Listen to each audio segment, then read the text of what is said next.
Kardec Radio proudly presents a journey across time into the soul of an empire.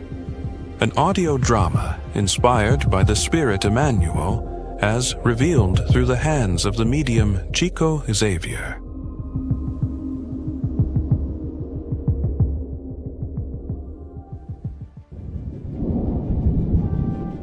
"2,000 years ago, he walked the halls of power as a Roman senator.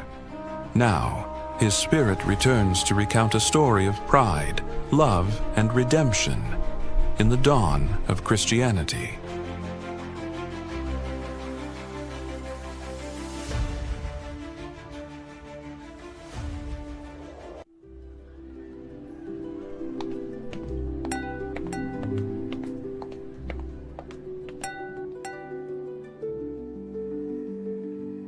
The music plays on, and now, at the heart of the hall, three noble couples stand in a semicircle, the honored guests of the evening.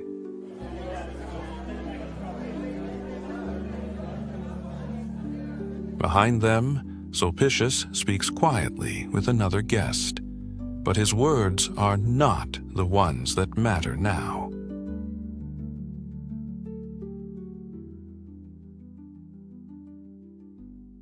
Pontius Pilatus shifts his gaze, and it settles, unmistakably, on Livia. There is no mistaking it. Desire flickers behind his eyes, a glance too long, too deliberate. Livia senses it, the weight of his stare. Across the circle, Fulvia notices too, and so does Sulpicius. Their eyes meet, briefly. An unspoken understanding passes between them. Beneath the laughter and luxury, the current begins to stir. "It would be a great pleasure to have you and your family to stay at our home." "Oh no, Publius and Livia are guests of my family." "They are our guests, and we know that they have come to find a cure for their sick daughter. If the move will help them to find a cure for the disease which appears to be..." "Why these fears? Little Flavia is much better since her arrival, and I believe the climate of Jerusalem will bring her complete health." It's true, dear friends, that the health of our daughter is the main objective of our coming to Palestine. We thank you, Pilatus, for your daily visits to our family, and for all your concern, but we'll live in the country. But for us it would be an honor and great joy. Our daughter now needs a country life.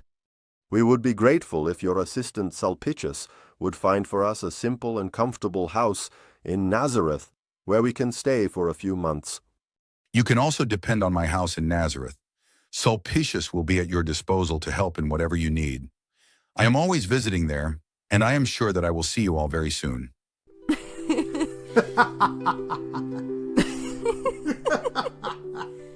At that moment, Sulpicius, having lingered just behind the gathering, senses the shift and steps forward with practiced ease. He joins the semicircle of nobles, his posture light, his smile effortless, but his eyes, like Fulvia's, are sharp, reading the tension still hanging in the air.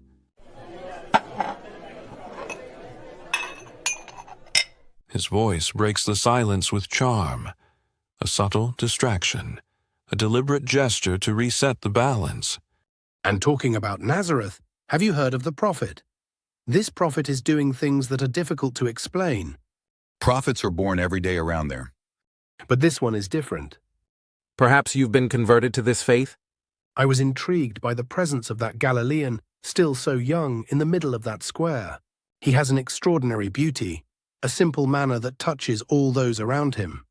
He talked of our conquests as if they were meaningless. He said that we are all equal, all brothers and sisters." All brothers and sisters? That's absurd. Only one God. What an ignorant rabble. What about the slaves and the patricians? With words he destroys all the monumental works of Herod.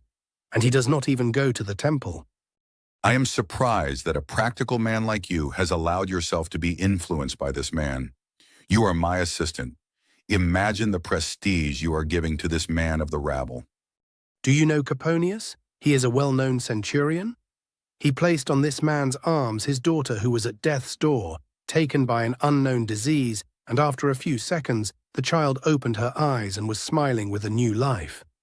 But even centurions are now involved with these people. The case is very curious. Look at this. Sulpicius, who is paid to make justice for the Romans, has spoiled the fun of my party. Let's go to the garden for some music. I want to have fun again. Sulpicius deserves to be severely punished for these inconvenient stories.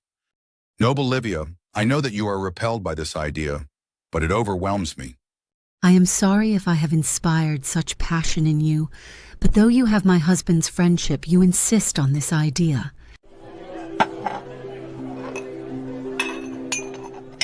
At that moment, Sulpicius and Fulvia turn almost in unison, their eyes following the silent exchange between Pilatus and Livia. Neither speaks, they don't need to.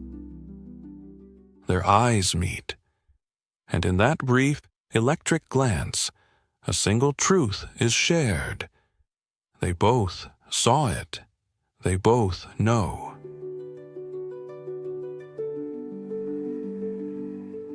When love is the subject, the highest conventions of society fall to earth. I feel as if I have known you for a long time. I did everything to avoid this scene, but it is as if an invisible force impels me. Please spare me. May this never happen again, or Publius will know of it. The two figures drift almost unnoticed toward the edge of the gathering, toward the shadows at the end of the stage. And there, they freeze, still as statues, but something unspoken pulses between them. Sulpicius leans in, not warmly, not kindly, but with a smile that doesn't touch his eyes. His words remain unspoken, but the intent, malicious, unmistakable. Look at that. Have you lost your place in the heart of the governor? And you refuse me. I am loyal, but the governor. Please find a villa for these people far off. I want Livia as far away as possible from Nazareth. Do this and I will give what you want, and much more. If that is all you want, consider yourself already mine.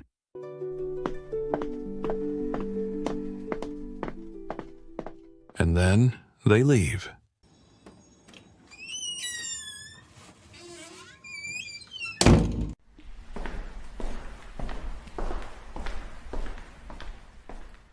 Later that night, long after the laughter and lyres have faded, Fulvia and Sulpicius arrive at the home of Publius Lentulus, a visit, cloaked in civility, but guided by darker purpose.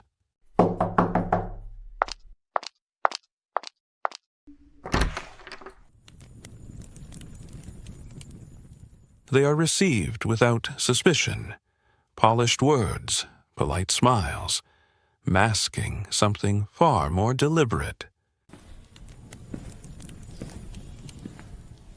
And Fulvia moves closer to Publius. Senator, our family ties force me to tell you what I saw yesterday in the gardens of the governor. But what is so important?